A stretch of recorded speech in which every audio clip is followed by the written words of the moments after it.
Hi, this is Beth from Around the Table Yarns. Today we are working on the Wandering Lost socks from Lindsey Fowler. Today we're working on the heels. We're going to talk about the difference between her cabled heel and the textured heel. And we're going to demonstrate the heel turn and picking up the stitches for the gusset. So we have three things we're going to try and get done today. And then next time, we will be doing the toes. That is one extra month of the Wandering Lost sock, different than what was in our schedule online. So just be aware, we're not doing the toes today. We are doing the heel and heel turn, and then the toes will be next time in October. As usual, I have not reviewed the date and don't have it ready to tell you, but I will look and tell you in just a second. The October class will be the last one for Wandering Lost, and then we'll only have September or November, December to do the next socks. So I am considering doing 4 months for socks, just because it just feels like we're rushing sometimes. And I have not set up the schedule for, so the next one is on October 7th at 10 a.m. in the store and 6 p.m. on Zoom.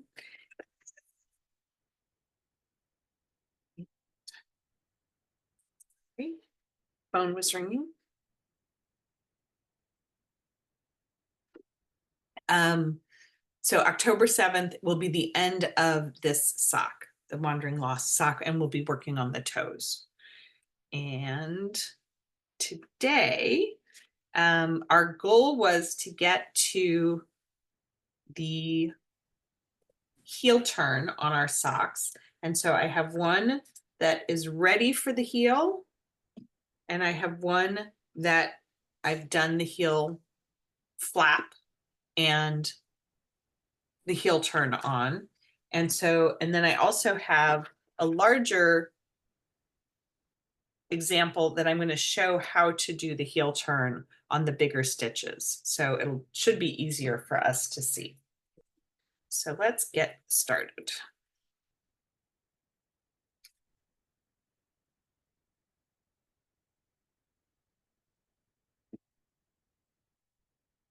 Did not bring my favorite camera home, so hopefully this will be as clear can be. There.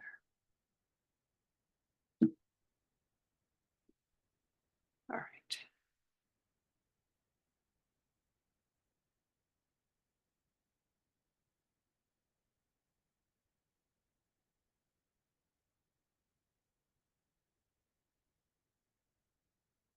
This is my sock up to the length of the leg that I'm going to be doing.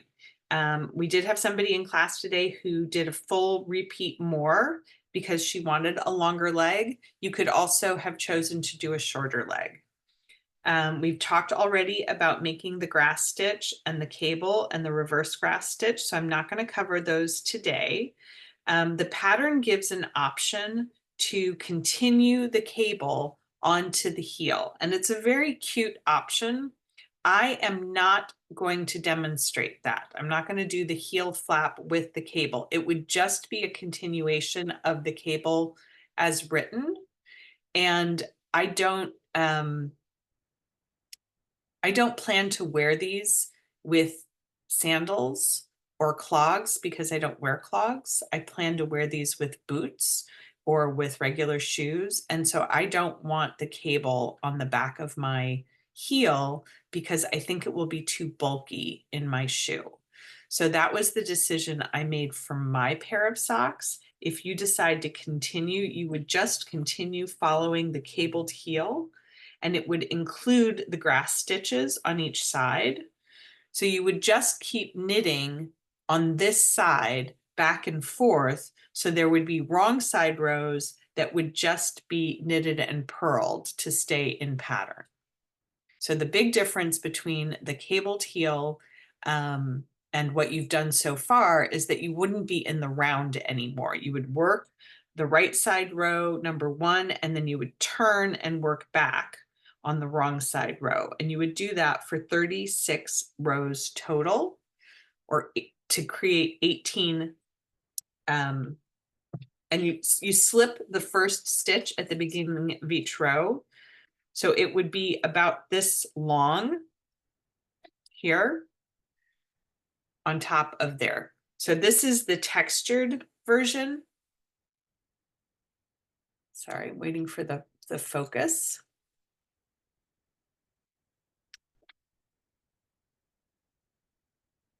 Oh, this is not my favorite camera. It does not like to focus. So you can see, here's the beginning of my heel turn. Here's the back of my textured heel.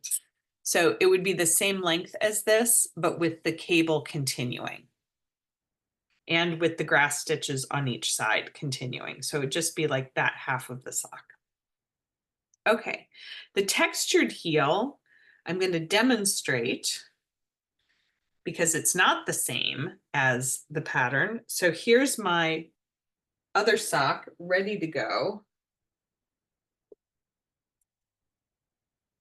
Let me just turn down my overhead light to see if I can get a little bit better picture.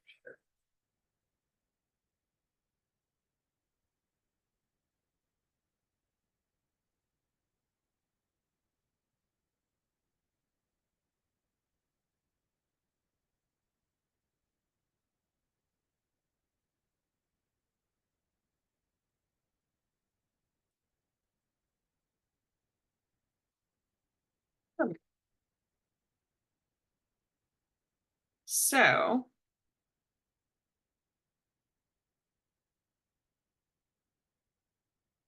for the slip stitch heel, I want to draw your attention to so it's a textured heel, and the textured heel is done with alternating slip stitches in each right side row. So what I want to draw your attention to is the difference between rows 1 and 3 in the pattern. So again, this is a paid pattern. We don't show rows 1 and 3 on the video because you have to pay to get the pattern, but pay careful attention to the punctuation of these rows. So in row 1, you slip the first stitch purlwise. So here I am ready to slip the first stitch, and I'm going to put my needle into that stitch purlwise. I'm not going to work it. I just move it to the right needle from the left needle, and then I knit into the next stitch. So that's slip 1, knit 1, and I continue that across. The way that it's written, it says slip 1, comma, knit 1, comma, repeat. And that repeat refers to both the slip 1 and the knit 1. So you keep doing that across every stitch. So if you come to the yarn over and it's a slip 1, then you just slip that stitch. And if you come to the next one along that was a purl, you're going to knit that stitch. So you're converting these into a slip stitch row. So I'm just going across all my stitches, slipping 1. So here's me slipping 1 and then knitting 1 all the way across. But I do not continue to the other half of my stitches. I'm just working on these 30 stitches or these 28 or however many you have. But this half of your stitches, the rear half of your sock,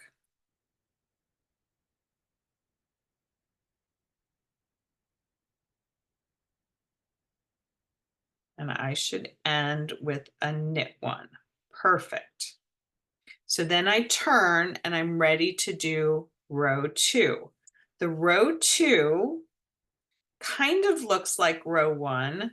It says to slip 1, and then it says to purl, and you purl to the end.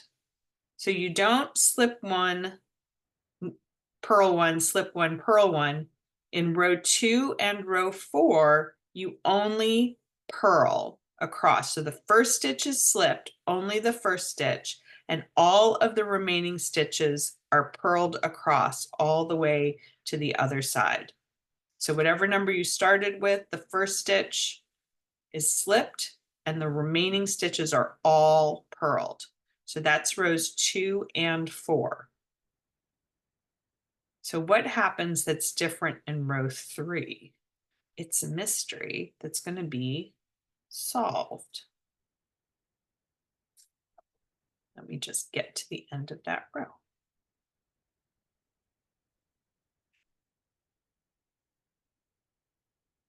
Like I said, the slip stitches are going to alternate so that they're not showing up above the same stitch, vertically above the stitch that was slipped before. So here I go, I've just purled back to the beginning of the row. What happens when you slip a stitch is it's not worked in the subsequent row and it will start to look elongated. And that's hard to see at this stage, but in my sample that I did before, you can see that there is elongated stitches and that they alternate so that these lines run diagonally across. And I must have been paying very little attention, or in the spin of this yarn, it's a little bit thicker there because I have this sort of sticky outy row right in the middle, but it is actually still in pattern. So I think either the yarn is a little thicker there because of the rustic quality of this yarn, or I got really loose there. Something happened. Anyway, I'm continuing and you can see that this line of stitches is continuing diagonally across. And so with the rows of stitches being vertical and horizontal, these diagonals help to strengthen the back of the sock. It makes a little bit sturdier fabric for the back of the sock so you don't get holes in it. So to make row 3, I did row 1, that was a slip 1, knit 1 all the way across. I did row 2, a slip 1, purl all the way across. And now in row 3, I slip 1 and knit 2. And that's what offsets my slip stitches for this row. And I will end up with 2 stitches at the end and I will knit both of those. So slip 1, knit 1 in the meantime. So I slipped 1, knitted 2, slip 1, knit 1 across. So I just knitted that one. I'm going to slip the next one. So if you lose your place, look down. If you've slipped it, the yarn's not in there. If you've knitted it, the yarn is attached to the needle, it's attached to the last stitch on your right hand needle. That's where your working yarn will always be if you're in the middle of the row. It will be attached to the last stitch on your right hand needle.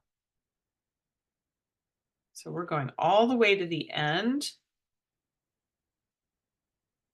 And when I get there, you'll see I slip this one and I have 2 stitches remaining. So we're just going to knit those 2 stitches. You do not knit 1 and slip 1 at the very end. You knit both of them just like we had 2 knit stitches at the beginning. So there's our 4 stitch repeat.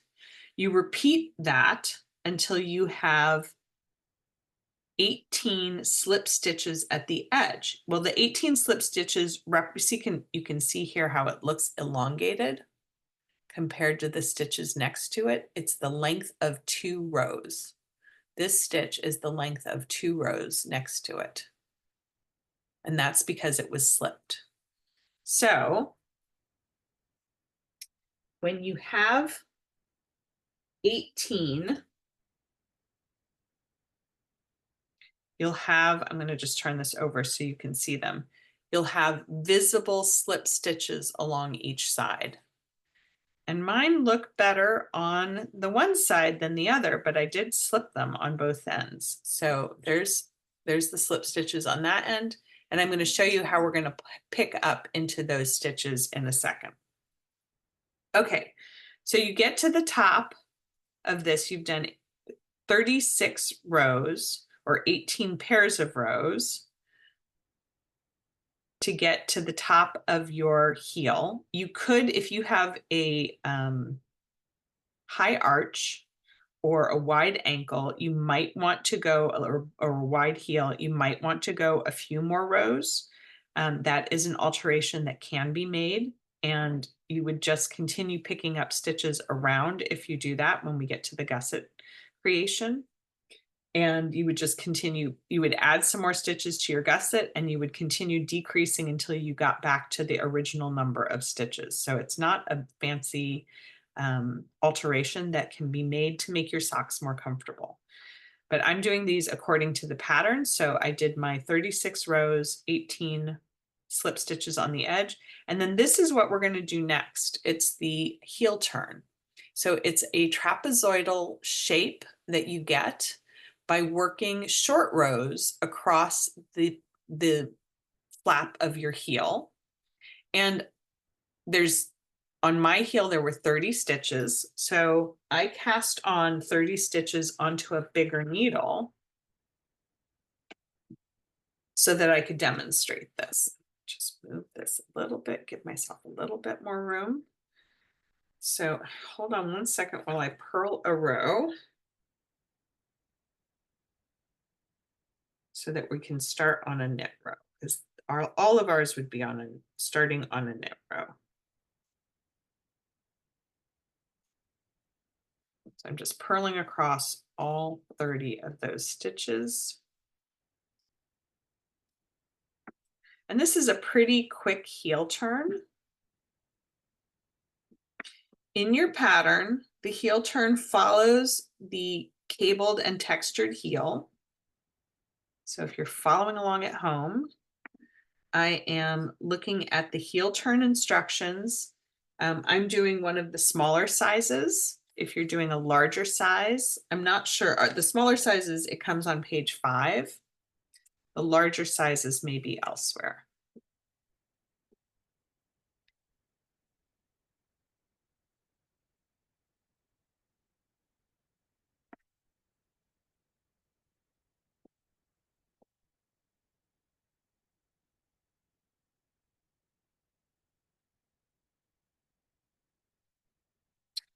Here we go. We're at the end of the row.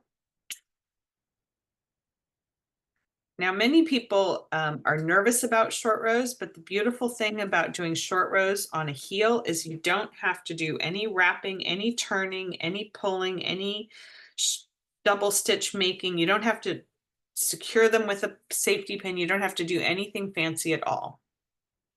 So here are 30 stitches, and my pattern says to slip 1 at the beginning, just like we have. So again, I'm knitting. So when I slip 1, my yarn is in back, and I always slip purlwise. Oh, I would really love some focus. There we go. Slip 1 with the yarn in back. And then it tells me to knit 17 stitches.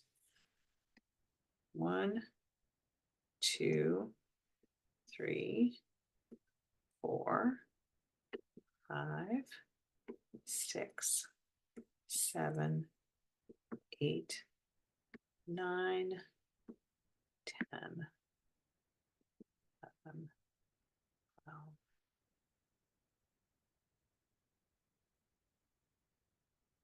16, 17. When I've done that, I have 18 stitches on my right hand needle because I slipped that first stitch. So there should be total of 18 stitches, 3, 6, 9, 12, 15, 18. Perfect. The next thing I do is an SSK.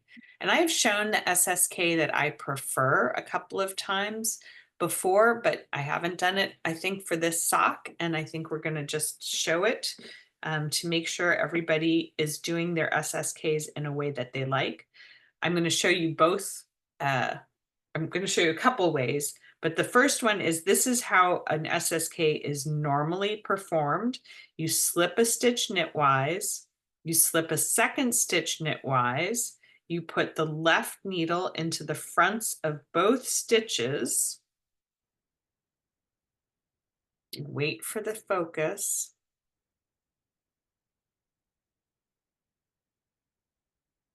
which may never come.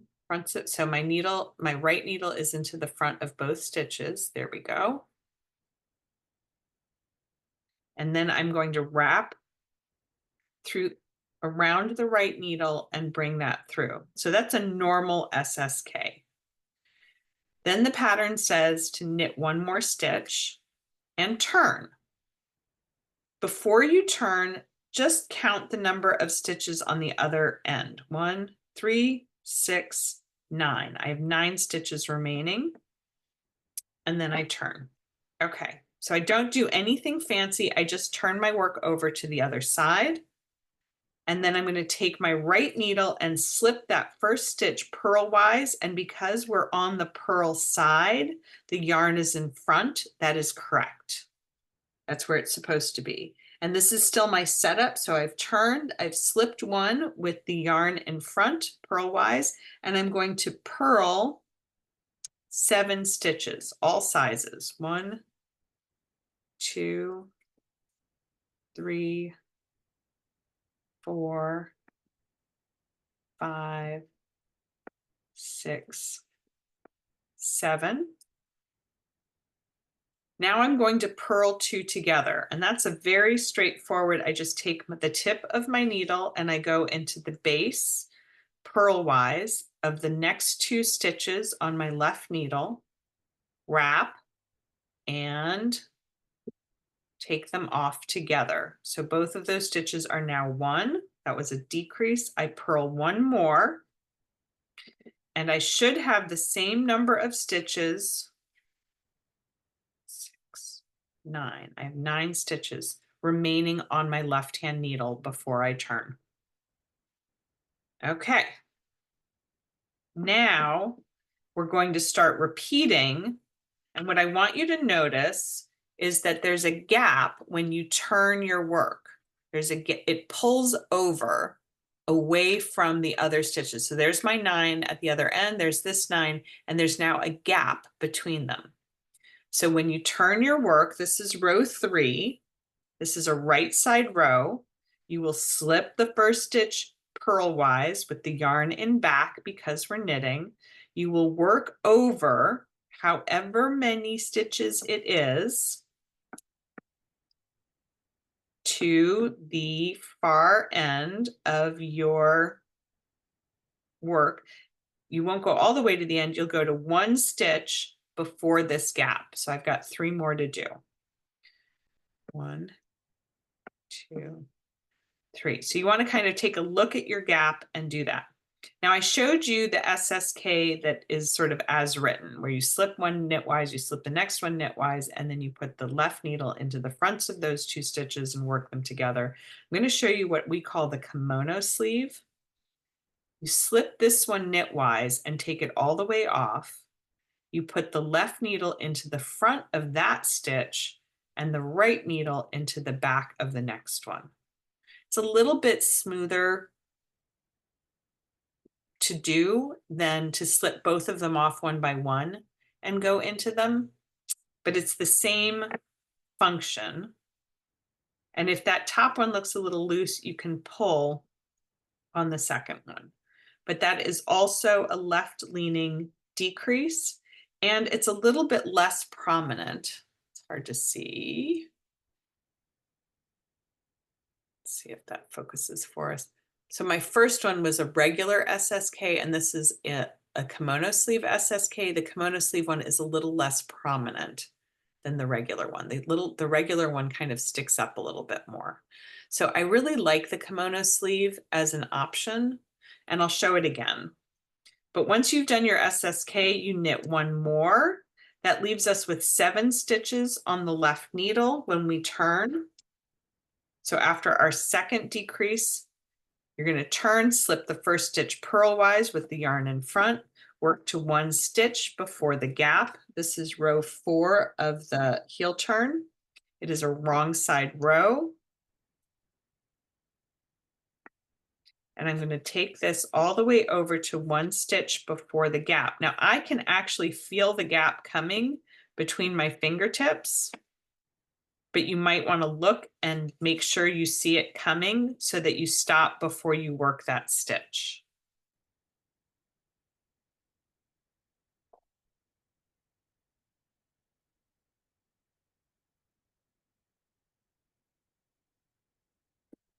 trying to get this to focus.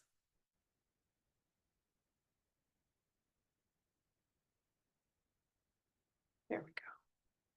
So now we're just going to purl the 2 stitches together across the gap and purl 1 more stitch. Double check that we have 7 and turn. See what's happening? It's making a not a parallelogram, a trapezoid. All right, so we keep doing the same thing. We slip the first stitch, we work over to 1 stitch before the gap.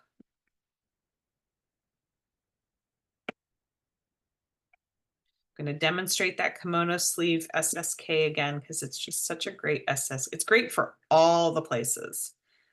I don't know if you can see. There's that sort of bulky one, and then the smoother one above. So I get to here, and I'm going to slip this knitwise. So I go into the stitch as though to knit it, take it off, and then I put the left needle into the front of that stitch while I'm putting my right needle into the back of the next stitch. So it's like putting your hands inside of your sleeves, which is why we call it the kimono sleeve, and then work them together. Knit 1 more. We have 5 stitches remaining. I'm going to go back, slip the first stitch purlwise, work back to there.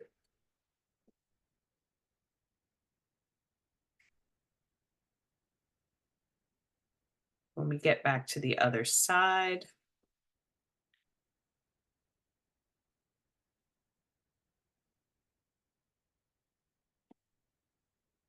purl 2 together, purl 1 more, check and make sure you have 5 stitches remaining. I have 5 stitches remaining because of my size. If you're doing a different size, you may have a different number of stitches, but when you do the wrong side row after the right side row, it should be the same number of stitches remaining after each pair of these heel turns. So going back over. And what I want to show you is the very last one. So here's my second to last.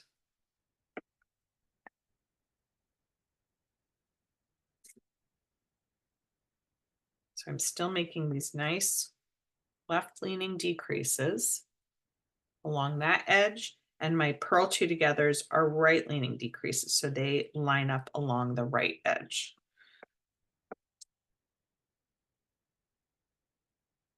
Slip that first stitch.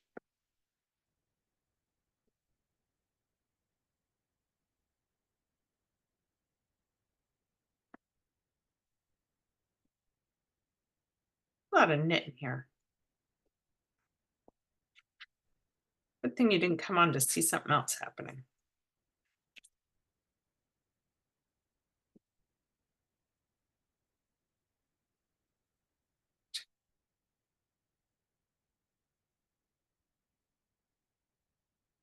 Oh, 1 more. Got my extra stitch. I'm going to pause the recording and come back